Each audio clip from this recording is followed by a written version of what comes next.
Great Expectations, Chapter 1. My father's family name being Pirup, and my Christian name Philip, my infant tongue could make of both names nothing longer or more explicit than Pip. So I called myself Pip, and came to be called Pip. I gave Pirup as my father's family name on the authority of his tombstone and my sister, Mrs. Joe Gargery, who married the blacksmith. As I never saw my father or my mother, and never saw any likeness of either of them, for their days were long before the days of photographs, my first fancies regarding what they were like were unreasonably derived from their tombstones. The shape of the letters on my father's grave gave me an odd impression that he was a square, stout, dark man with curly black hair. From the character and turn of the inscription, also, Georgina, wife of the above, I drew a childish conclusion that my mother was freckled and sickly. To 5 little stone lozings, each about a foot and a half long, which were arranged in a neat row beside their grave, and were sacred to the memory of 5 little brothers of mine, who gave up trying to get a living exceedingly early in that universal struggle. I am indebted for a belief I religiously entertained that they had all been born on their backs with their hands in their trousers pockets, and had never taken them out in the state of existence. Ours was a marsh country, down by the river, within, as the river wound, 20 miles of the sea. My first most vivid and broad impression of the identity of things seems to me have been gained on a memorable raw afternoon towards evening. At such a time I found out for certain that this bleak place overgrown with nettles was a churchyard, and that Philip Pirup, late of this parish, and also Georgina, wife of the above, were dead and buried, and that Alexander, Bartholomew, Abraham, Tobias, and Roger, infant children of the aforesaid, were also dead and buried, and that the dark flat wilderness beyond the churchyard, intersected with dikes and mounds and gates, with scattered cattle feeding on it, was the marshes, and that the low leaden line below was the river, and that the distant savage lair from which the wind was rushing was the sea, and that the small bundle of shivers growing afraid of it all and beginning to cry was Pip. "Hold your nose," cried a terrible voice, as a man starting up from among the graves at the side of the church porch. "Keep still, you little devil, or I'll cut your throat."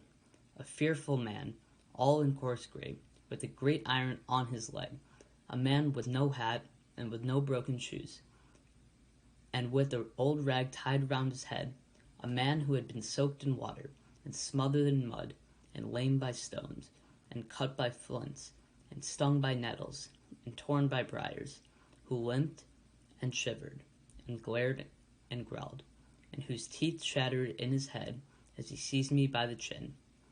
"Oh, do not cut my throat, sir," I pleaded in terror. "Pray don't do it, sir."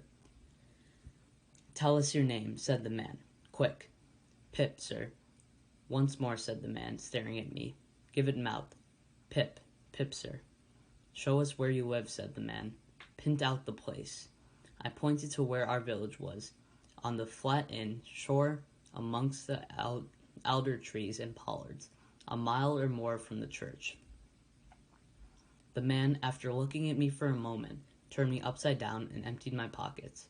There was nothing in them but a piece of bread, when the church came to itself, for he was sudden and strong, that he made it go head over heels before me, and I saw the steeple under my feet. When the church came to itself, I say, I was seated on a high tombstone, trembling, while he ate the bread ravenously. "You, young dog," said the man, licking his lips, "what fat cheeks you have got." I believe they were fat, though I was at that time undersized for my years and not strong. "Darn me if I couldn't eat them," said the man, with a threatening shake of his head, and I hadn't half a mind to it. I earnestly expressed my hope that he wouldn't, and held tighter to the tombstone on which he had put me, partly to keep myself upon it, partly to keep myself from crying. "Now looky here," said the man, "where's your mother?" "There, sir," said I. He started, made a short run, and stopped and looked over his shoulders. "There, sir," I timidly explained, Also Georgina, that's my mother." "Oh," said he, coming back, "and is that your father along your mother?" "Yes, sir," said I, "him too, late of this parish."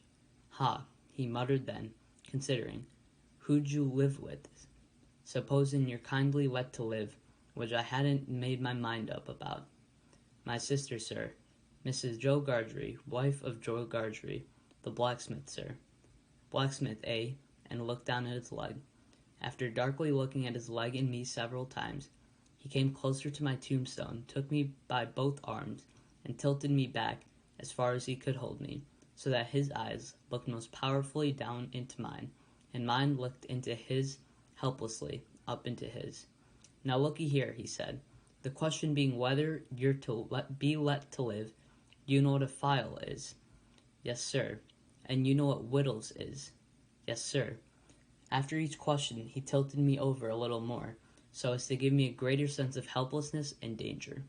"You get me a file," he tilted me again, "and you get me wittles," he tilted me again. "You bring 'em both to me," he tilted me again, "or I'll have your heart and liver out," he tilted me again. I was dreadfully frightened and so giddy that I clung to him with both hands and said, "If you would kindly please to let me to keep upright, sir, perhaps I shouldn't be sick, and perhaps I could attend more." He gave me a most tremendous dip and roll, so that the church jumped over its own weathercock.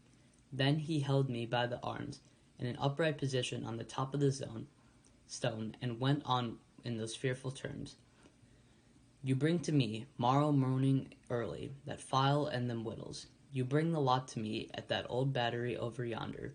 You do it, and you never dare to say a word, or dare to make a sign concerning your having seen such a person as me, or any person somever, and shall be let to live. You fail, or you go for my words in any particular, no matter how small it is, and your heart and liver shall be torn out, roasted, and ate.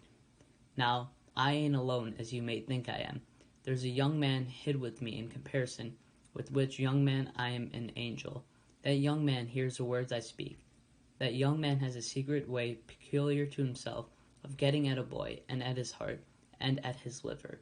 It is in vain for a boy to attempt to hide himself from that young man. A boy may lock his door, may be warm in bed, may tuck himself up, may draw the clothes over his head, may think himself comfortable and safe, but that young man will softly creep his way to him, and tear him open. I am keeping that young man from harming you of now, at the present moment, with great difficulty. I find it very hard to hold that young man off your inside. Now what do you say?" I said that I would get him the file, and I would get him what broken bits of food I could, and I would come to him at the battery early in the morning. "Say, Lord strike you dead if you don't," said the man. I said so, and he took me down.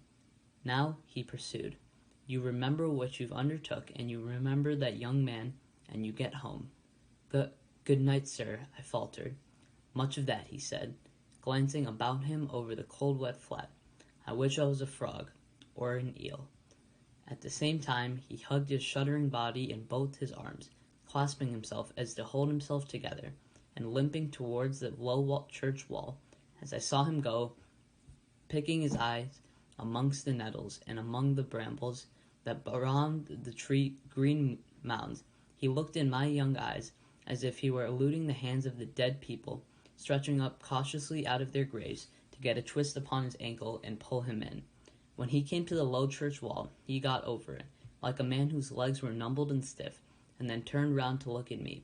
When I saw him turning, I set my face towards home, and made the best use of my legs.